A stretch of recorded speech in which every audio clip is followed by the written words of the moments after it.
اعوذ باللہ من الشیطان الرجیم بسم اللہ الرحمن الرحیم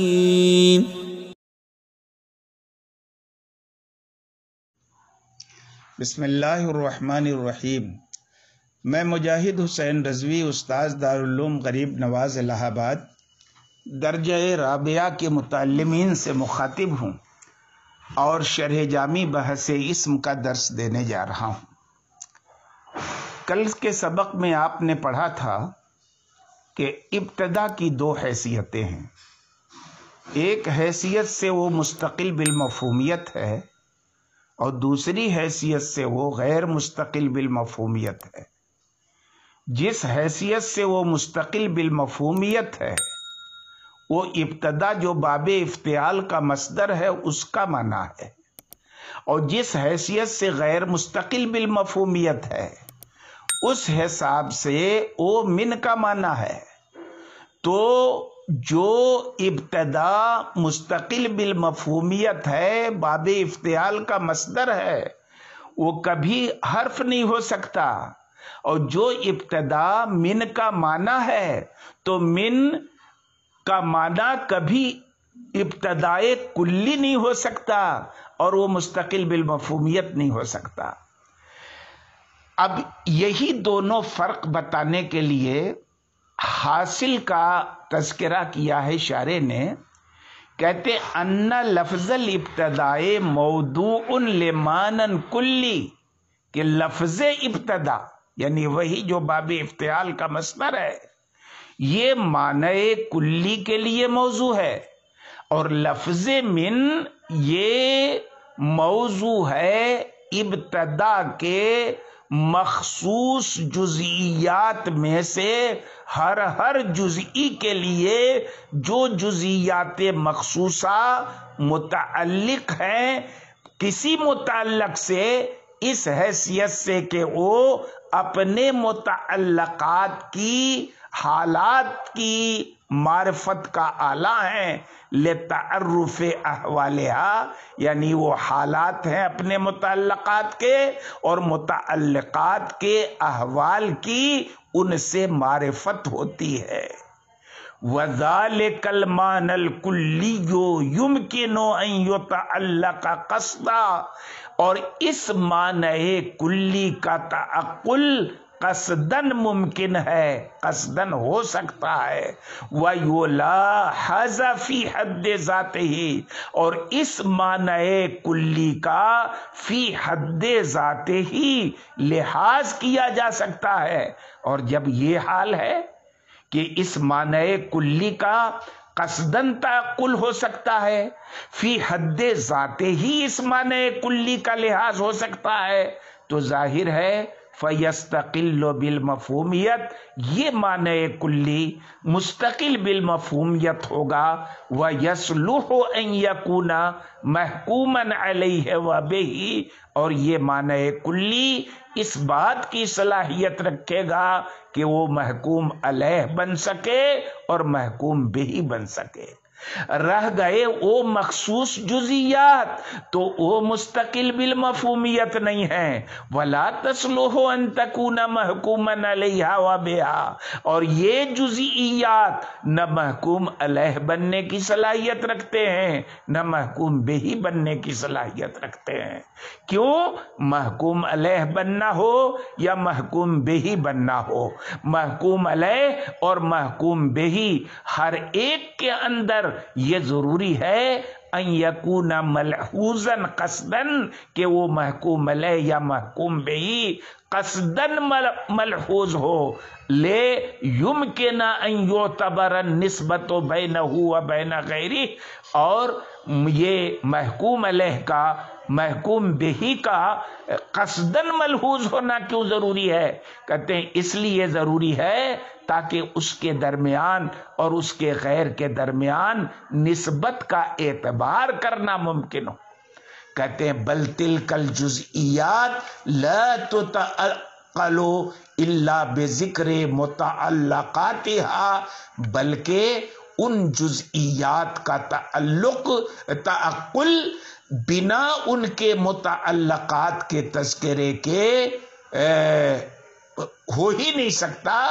لِتَكُونَ آلاتٍ لِمُلَاحَظَةِ احوالها، تاکہ یہ متعلقات جن کا ذکر ان جزئیات کے تعقل کے لیے ضروری ہے، یہ متعلقات کے احوال کے ملاحظے کا آلہ بن سکیں.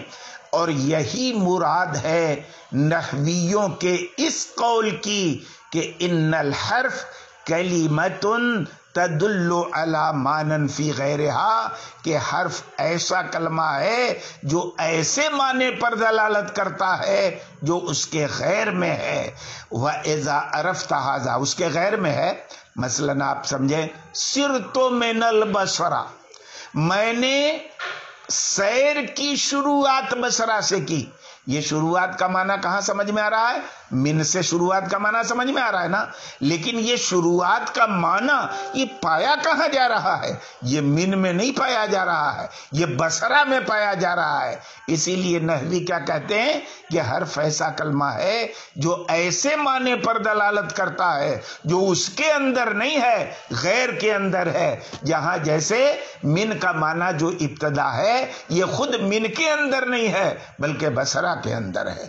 پھر کہتے ہیں وَإِذَا عَرَفْتَ هَذَا، اور جب یہ بات آپ کو معلوم ہو گئی، جب یہ بات آپ کو معلوم ہو گئی، یعنی کلام بعض محققین آپ نے تفصیل سے سماعت فرما لیا اور یہ جان گئے کہ بعض مفہومات کا قصداً اور بالذات لحاظ ہوتا ہے اور ان کا سمجھنا کسی دوسرے امر کا محتاج نہیں ہوتا، اور یہی معنی مستقل بالمفہومیت ہے. اور بعض مفہومات ایسے ہوتے ہیں جن کا قصداً لحاظ نہیں ہوتا اور بالذات وہ مقصود نہیں ہوتے بلکہ کسی دوسری چیز کے ملاحظہ اور اس کی معرفت کا آلہ بنتے ہیں، تو یہ مفہوم معنی غیر مستقل بالمفہومیت ہے. تو اب جب یہ باتیں آپ کو معلوم ہو گئیں تو آپ کو یہ معلوم ہو گیا کہ معنی کے فی نفس ہی ہونے میں، یعنی بذات خود معتبر ہونے سے مراد معنی کے نفس معنی کے اندر ہونے سے مراد استقلالہ بالمفہومیت، یہ اس معنی کا مستقل بالمفہومیت ہونا ہے، یعنی معنی کا اس شان کا ہونا ہے کہ وہ اپنے سمجھے جانے میں کسی غیر کا محتاج نہیں ہے. اور یہ بھی معلوم ہو گیا کہ معنی کا نفس کلمہ میں ہونے سے مراد کیا ہے؟ کلمے کا اس معنی پر بذات خود دلالت کرنا ہے بغیر اس بات کی ضرورت کے کہ اس کی طرف کسی دوسرے کلمے کو ملایا جائے. اور یہ ضرورت کیوں نہیں پڑتی؟ کلمہ بذات خود اپنے معنی پر کیوں دلالت کرتا ہے؟ کہتے ہیں لاستقلالہ بالمفہومیت، اس لیے کلمہ اپنے معنی پہ بذات خود دلالت کرتا ہے کہ وہ مستقل بالمفہومیت ہوتا ہے. تو اب فی نفس ہی میں ہی کی ضمیر کا مرجع خواہ آپ معنی کو بنائیں یا کلمہ کو بنائیں، نتیجے اور معال کے اعتبار سے یہ ایک ہی مفہوم ہوگا کہ وہ جس معنی پر دلالت کریں گے وہ مستقل بالمفہومیت ہوں گے، اپنے سمجھے جانے میں غیر کا محتاج نہیں ہوں گے. تو کہتے ہیں فَمَرْجِعُ کینونت المعنی فی نفسی و کینونت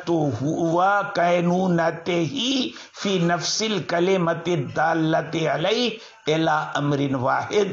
تو اب معنی کا نفس معنی میں ہونے کا مرجع اور معنی کا اس کلمہ کے اندر ہونے کا مرجع جو کلمہ اس معنی پر دلالت کر رہا ہے ایک ہی امر ہے، اور وہ ایک امر کیا ہے؟ معنی کا مستقل بالمفہومیت ہونا، یعنی اپنے سمجھے جانے میں غیر کا محتاج نہ ہونا۔ تو جب یہ بات سمجھ میں آ گئی کہ ہی فی نفس ہی میں ہی کی ضمیر کا مرجع خواہ آپ اس ماں کو بنائیں جس سے مراد کلمہ ہے یا خود معنی کو بنائیں، دونوں صورتوں میں مفہوم ایک ہی رہا کہ معنی مستقل بالمفہومیت ہو۔ تو اس کتاب میں جو ضمیر مجرور ہے فی نفس ہی کی، اس کتاب میں کافیہ میں یہ ضمیر احتمال رکھتی ہے کہ ماں موصولہ کی طرف لوٹے۔ کس کی طرف لوٹے؟ مائے موصولہ کی طرف۔ الاسم و ما دلہ میں جو ماں ہے وہ مائے موصولہ کی طرف لوٹے، اور اس مائے موصولہ سے مراد کیا ہے؟ کلمہ۔ التی ہی عبارت عن الکلمہ، او مائے موصولہ جو کلمہ سے عبارت ہے۔ کہتے ہیں وہذا هو الظاہر، اور یہی ظاہر ہے، یعنی کافیہ میں یہی ظاہر ہے کہ فی نفس ہی میں ہی کی ضمیر کا مرجع او ماں بنے جس سے مراد کلمہ ہے۔ ظاہر کیوں ہے؟ لیکون علی طبق ما سبق فی وجہ الحصر، تاکہ یہ اس کے مطابق ہو جائے جو وجہ حصر میں گزر چکا ہے، اور وجہ حصر میں گزرا کیا ہے؟